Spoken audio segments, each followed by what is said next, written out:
Happy Friday, everyone. I'm Rachel Poisky, a Duchenne mom and one of the Connect coordinators in Texas. Today, for Family Fridays, we are talking about staying active with physical therapy and just with your kids and what to do when we're inside. I don't know if you're like me and my family, but there's been a lot of just anxiety around what's been happening. And I've talked to several Duchenne moms, and we all kind of seem to have the same feel right now, just some anxiety, and especially with our boys not being able to get out and do things. Did want to let you know on Wednesday, there's going to be Wednesday of next week, a webinar that I think you don't want to miss, just talking about some of those things, how to deal with stress while we're inside. But another way we can deal with all that is to get moving and to get our boys moving and just some activities and things like that. So we figured in about week 3 of quarantine here, or how many weeks we've been in, who knows, that this would be a great time just to talk about some of that, especially since I know a lot of us are not getting our boys to physical therapy, and that's a concern. So how do we do physical therapy here at home? That's an important topic for all of us. So today we have Claudia Sinisak. She is a physical therapist and good friend of PPMD, and I'm sure you've seen her at the conferences if you've been to our conferences. She's going to share a little bit about some physical therapy we can do at home. And then we have the Burton family. Betty is a Connect coordinator in Nebraska, and she is at home, of course, with her family, and I'll let her introduce them in a little bit, but she's just going to share with us and just help us as a fellow mom what she is doing to kind of survive quarantine and keep her kids active and with some fun activities and things like that, what they're doing. So let's start with Claudia first, and I'll let her share with us a little bit about how do we do this physical therapy at home. Claudia. Hi everybody. I'm Claudia Sinisak. I'm from the University of Florida. I'm also involved in the imaging DMD studies. I wanted to just talk to you about routines.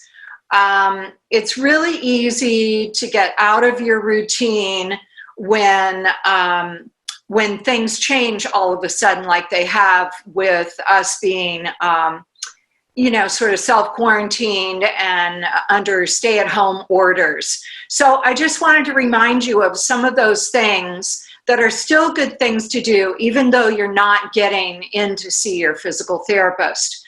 So one of the things would be stretching, of course. And one of the first things I want to tell you about stretching is that it's really important not to overdo it. So I always say to the boys that I see with Duchenne and the young adults that I see, stretching is a good thing because it makes you feel good. It's good for your body. It's good for your joints because you keep them mobile and you keep the available range that you have in those joints. But I would say don't add this to your stress level. If you can get stretching in once a day, that's great. Every time you do something like maybe stretch hamstrings, for instance, or heel cords, you want to stretch them for about 30 seconds, and you can repeat that up to 3 times, but there's really no need to do it more than 3 times. Just pick something that you want to target, like heel cords or hamstrings, and try and get that stretch in. It's just really important to stay mobile, and it helps your blood circulate to all the muscles, and ultimately it just makes you feel better.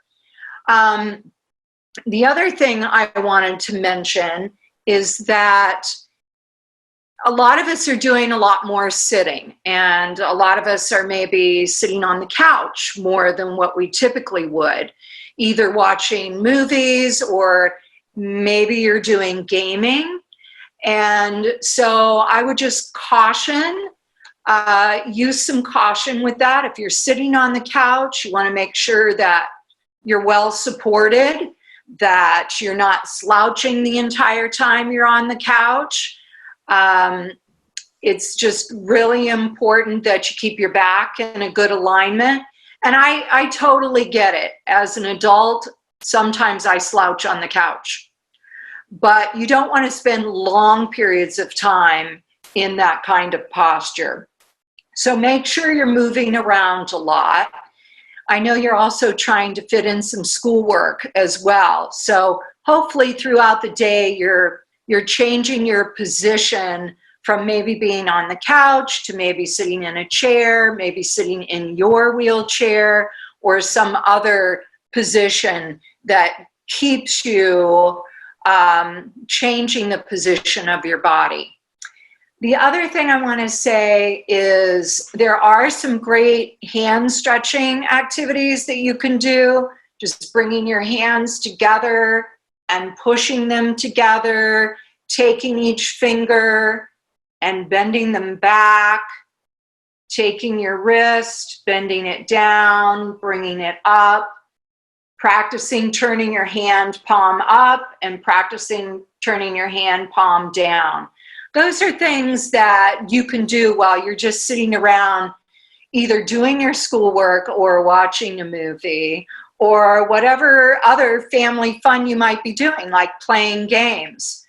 There are lots of games that are really good for keeping your hands mobile. Playing cards with an adaptive holder is good. There are dice games, so you might need something that you can shake the dice in, or you can pick them up individually with your hands. This is a cool game I got for Christmas, and it's the Elite Curling game. It's awesome. I highly recommend it. Lots of family fun. Two other games that I really like are the Settlers of Catan, and the other one is called Dominion.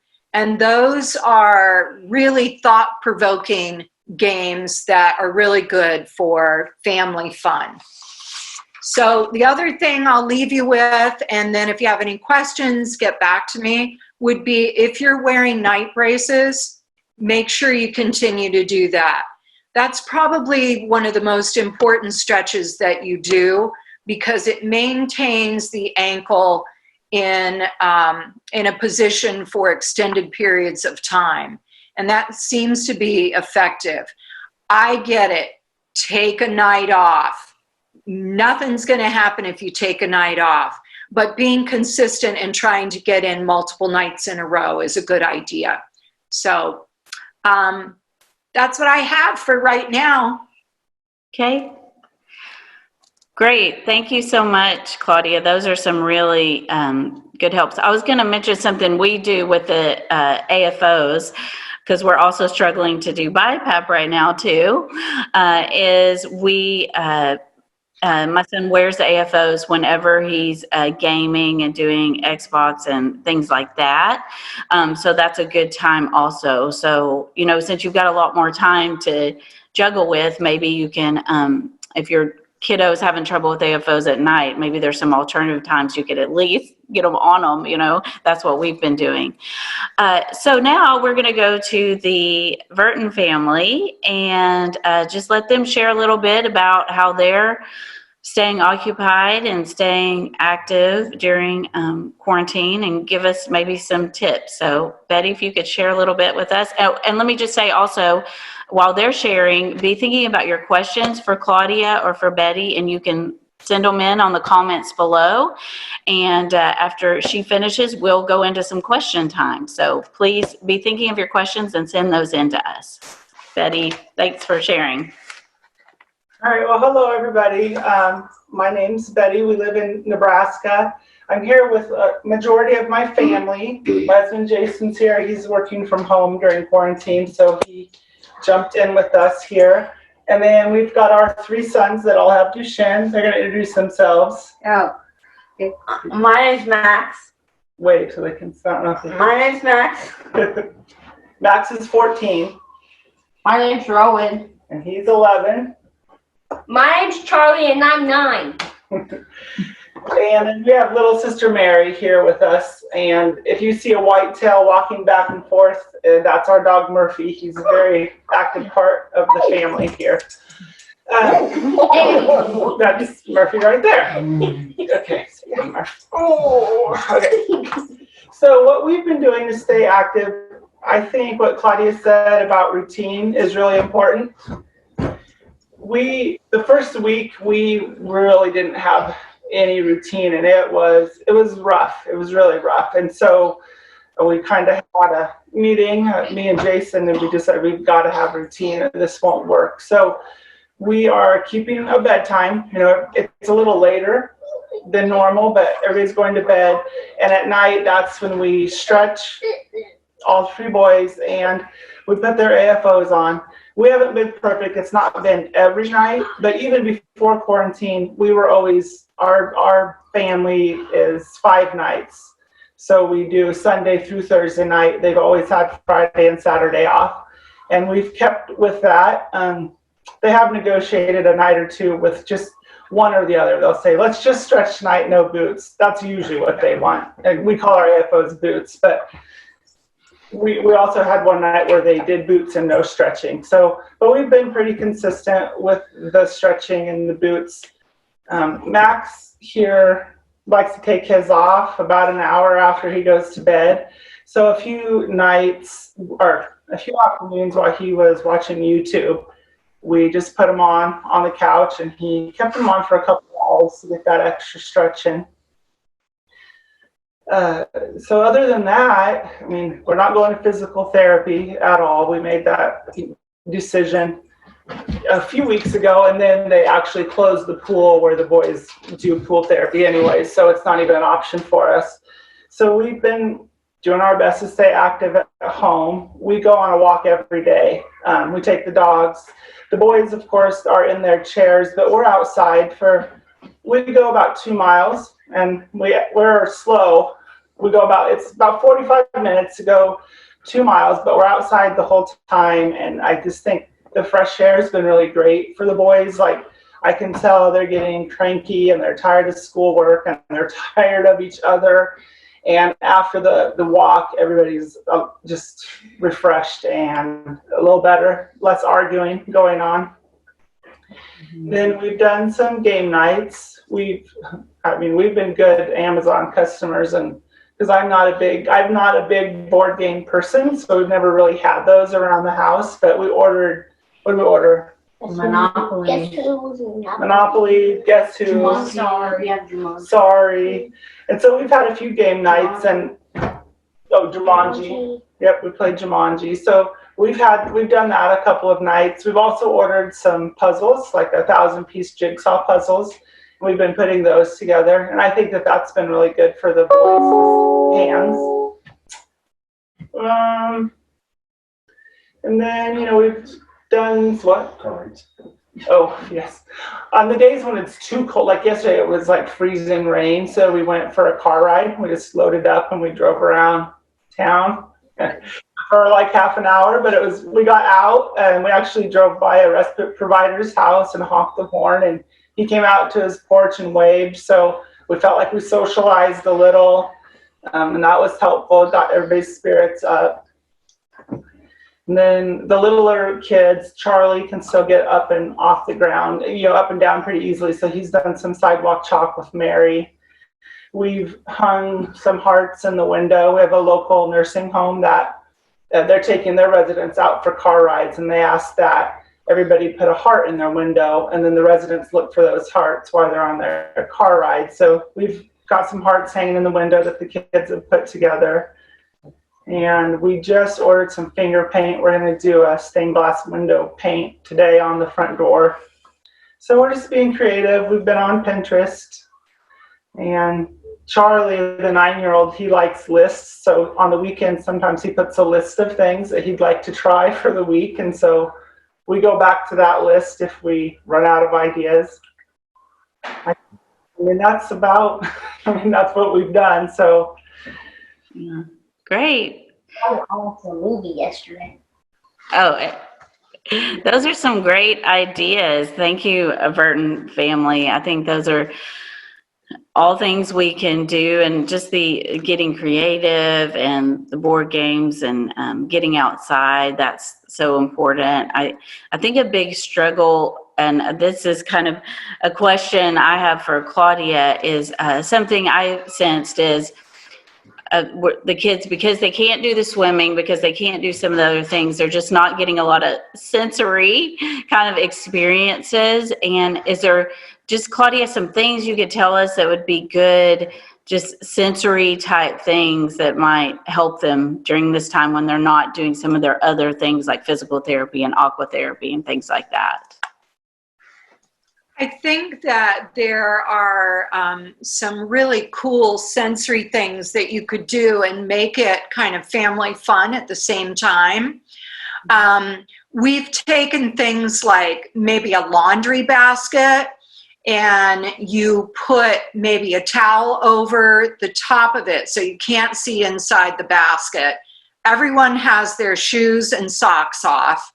Someone places something in the basket that is covered by the towel, and you put your feet in the basket and try to describe what it is that you feel with your feet by moving your feet around to feel the object. It could be, initially, it could be something simple like just a ball. It could be a stuffed animal, and you're feeling it with your feet, and you have to decide, is that a turtle? Is that a bear? Does it have 4 arms? Does it have a head? And it could be things like ping pong balls. It could be marbles. It could be cotton balls. It could be a lot of different things, but it's really kind of a fun game, and it gives you range of motion, active range of motion. It also gives you some sensory information. You can do the same thing with your hands by using a paper bag. Those are just some kind of fun things to do. I think another thing that is sensory, and again, it's active, is to do finger painting. Because you're using your hands, you're at a table, you're well supported, and then you're just making a design with your hands. So those are just some sensory things that come to mind that are a little bit maybe out of the ordinary, but fun things to do. Okay, that's great. So I have another question for Claudia here. That says we have a school conference call with PT and OT to continue his IEP. What questions should we have for them, and what services might they be able to provide to fulfill their requirements? Child is ambulatory. So that's a really good question. And I think one of the things that the school can do and the therapist can do, whether it's PT or OT, is they can use telehealth. So they can Zoom in, you can sit in front of the therapist. The therapist can actually talk you through activities or demonstrate activities for you to do while you're actually talking to them one-on-one. And that would be a really good way for them to fulfill the requirement that they must fulfill through the IEP. But it's also a good way to have that FaceTime with your therapist so that you can ask them specific questions about you because they're familiar with you, and a good way for them to give you some specific activities at home and talk you through it. That's great. That's really helpful. And that's probably a question that's going to come up with a lot of people. So I want to go back to Betty and Jason, and in the midst of, this is probably a joke for all of us, but how do you do any sort of self-care in the midst of quarantine? How do you get a little bit of time to yourself, or a time to regroup, or a time, what's something you're doing to maintain your sanity?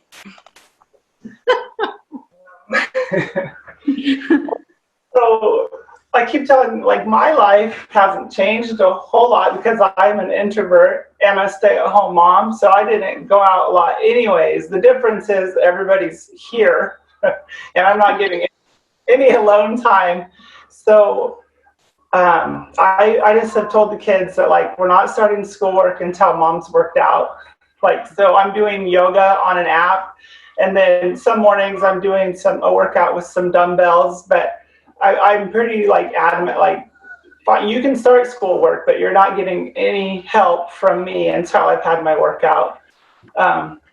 And I said starting off I was going to shower first before that happened, but that's not happening. I'm not getting a shower till much later in the day until schoolwork's over. But I think that that 20 minutes to myself has been key. And then we've had pretty regular happy hours, just not gonna lie, and that's been a good help. And the kids participate. They've got root beer, and we put out, some snacks like pretzels. It's kind of like the Embassy Suites, their happy hour. We do snacks and drinks, and they look forward to it. We look forward to it. It's just been a new little ritual that we added that, I mean, I think it's made a difference. What do you think? Yeah. It's been nice that we do have the luxury. My mom lives 3 blocks away, and she's self-quarantined just like we have, so that we can still keep in communication. And sometimes we'll just swap houses. So we'll go over to her house and spend an hour, and then she'll come over to our place and spend an hour. So we do have that luxury of being able to kind of change the environment a little bit on a daily basis. Yeah.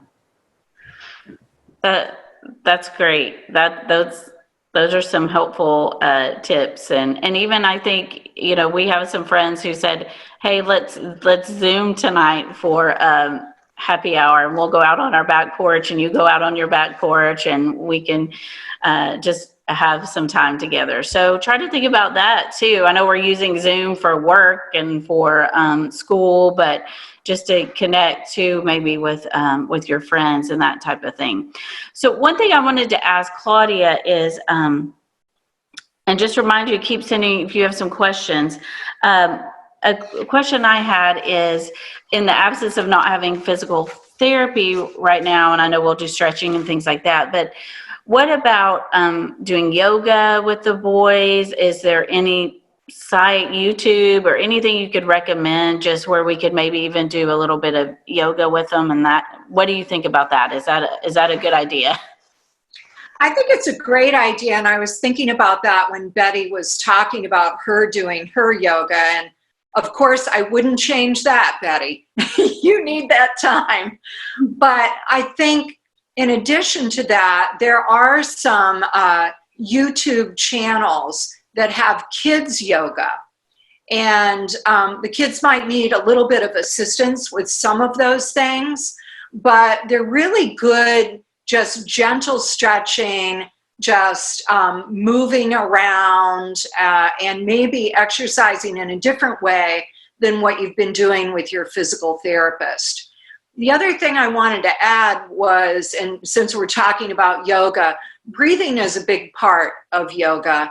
And breathing exercises just to kind of keep your chest expanded. And so a lot of times we'll teach the boys to do what's called stacked breathing. Mm-hmm. And so stacked breathing, and I'll demonstrate it in just a minute, would be taking in a breath of air, and then taking in another breath of air, and another breath, and you stack each breath on top of each other. So it looks something like this.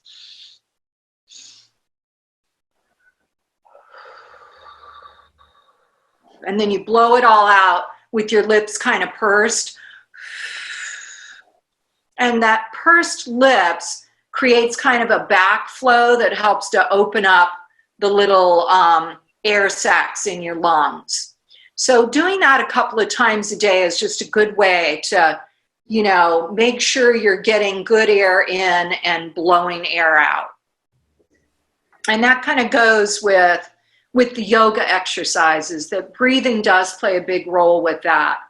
So I don't know the YouTube links right off the top of my head, but I can certainly get that to Amanda. But there are some kids' YouTube videos for yoga that are really good. Okay, great. That's helpful. And that's just a good reminder that we have a lot of resources on the PPMD site that you can tap into, look at, and we'll get those yoga resources up there for you as well, because I think that's a great idea. And just knowing some specific websites where we can go and get that done. And then Jessica suggested Cosmic Kids Yoga. So as a site. So thank you, Jessica. That is one of them. Is one of them. Okay, so Cosmic Kids Yoga. That's a great one for us to do. Well, I wanted to hear from the boys in the Verdon family, if they're around, if any of them around, just to say, what has been your favorite activity during quarantine, or just from any of the kids? What's something you've liked and that maybe some of the other boys will want to do? I like doing puzzles. Did you hear Max? Puzzles. I like doing puzzles. Right. Mm-hmm. What about you? You got any favorites, Rowan?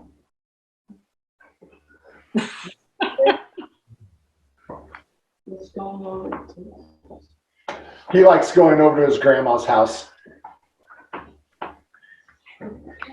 Charlie's not in here. Here, what did you say, Mary? I like playing board games. Mary likes playing board games. Excellent. Good. Those are all good options. All good options. Well, another question here for you, Claudia, is it better to kind of, do you think to do, try to do the stretching in the morning, in the evening, or take breaks throughout the day? Like, I mean, do you have a sense of when is the best time to when's the best stretching time? Yeah. It really is going to depend on the family. A lot of people like doing it first thing in the morning because you've been sleeping, and a lot of people end up sleeping in one position all night. So just kind of getting things loosened up by moving your arms and, stretching out your legs is sometimes a good thing. Other people like to put it at the end of the day, because one of the feelings that you get from stretching is a feeling of well-being. You just feel better, and sometimes that helps people relax a little bit more as they're drifting off to sleep. And then, again, taking breaks throughout the day. I've had families set up a schedule, a routine where they'll do maybe an hour of schoolwork, and then they break, and they do maybe one stretch. Maybe it's their heel cords. Maybe it's their hamstrings. Or they prop their legs up on a chair or on a footstool where their legs are out straight and their knees are straight so that they can stretch the hamstrings.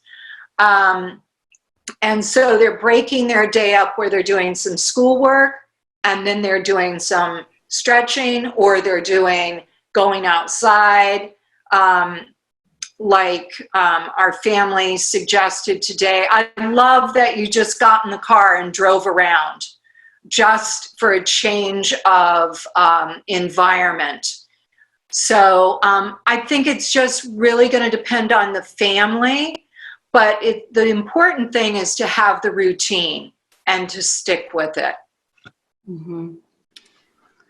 That's great. And I also would suggest, especially if you have a little bit older boys and you're working from home full time like I am, if you can ask your physical therapist, connect with him and say, what are some stretches the boys can do by themselves while I'm working, and what are some easy stretches that they can do? I know that's something we've been working with our physical therapist on for quite a while, is just asking her to help our son have some stretches that he can do on his own, and also just to build toward self-sufficiency and a little more independence and things like that, because he's a teenager. Sorry, that was the service dog.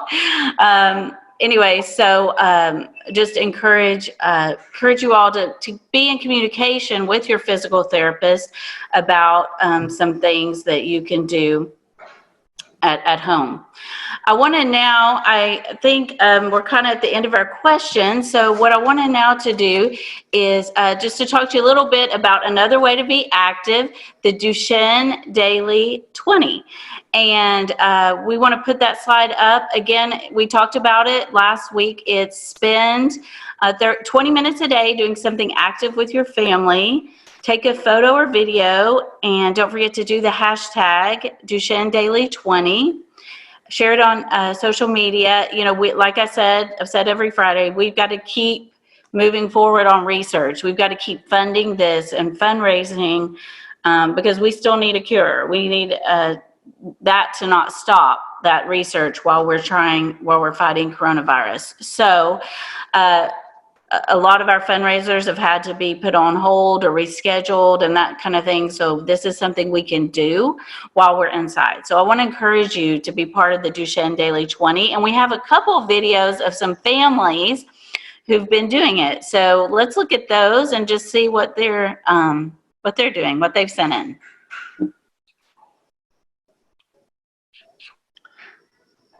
Great.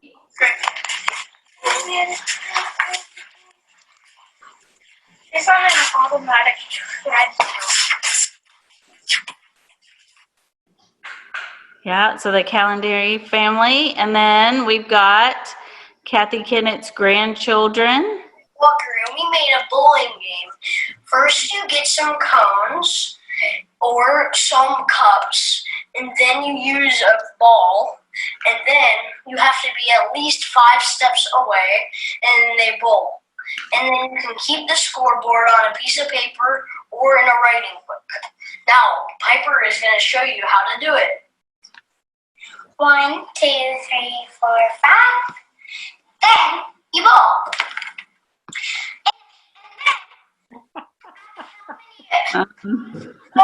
Or cups you knock down. If you have to count how many you got knocked down, and then you write it down on a piece of paper with a pen. There's the score.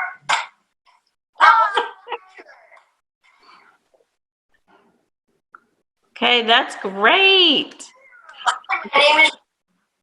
It's a very complicated game. I'm not sure I can do it, but we'll see. Okay, and then the Feisenfeld family's got their walking.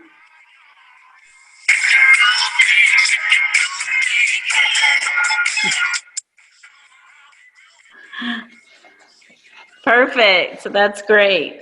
That's great. So, you know, get your shoes on and get outside if you can, and or just inside, do the bowling like the grandkids, or dance party, or walking, all those kind of things. Just, it's another way for us to stay active and continue to support Pear Project.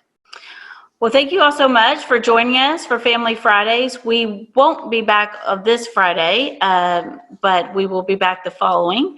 But please join Wednesday for the webinar just on managing stress during this time. We hope you'll join us for that. So thanks, everybody, and we'll see you soon. Bye. Bye. Bye.